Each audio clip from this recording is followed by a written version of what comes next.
Hello, we are wrapping up week 4 of the 2025 legislative session. I have received lots of emails every week from all of you, and one thing I want to talk about a little bit is process. When we have a bill, we have something you read about in the paper, people might say, oh, this bill has passed. This bill has passed. Well, sometimes it has passed, but usually that means it's passed the House or it's passed the Senate, especially this early in the process. So for every bill that comes through, they need to go through a Senate committee, if it starts in the Senate, then to the Senate floor, where I am right now. And on the Senate floor, we have the bill read 3 times. That means we hear the bill first introduced. The second time, we read the bill and debate it. And then we debate it again a 3rd time. This usually takes about 3 to 4 days if we're moving along in the calendar. And so that is a process for the bill just to come out of the Senate. If the bill does make it out of the Senate, then it goes through the same process in the House of Representatives.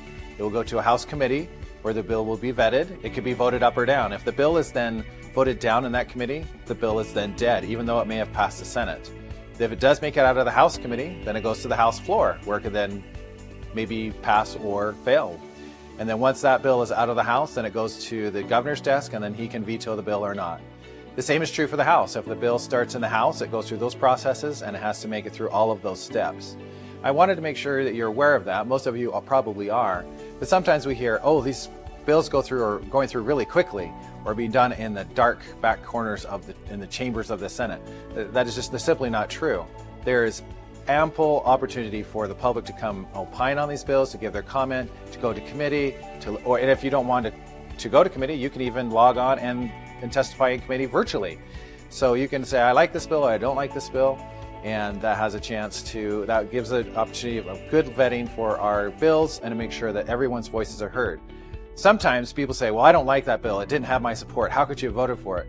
Well, the bill probably had enough support from the stakeholders that were very interested in it. Some of the bills are close, many of them are not. And so if you see a bill that you didn't like that did pass, perhaps talk to your neighbors or come up and testify to the bill and tell me or tell the committee why it is important to you that the bill pass or fail.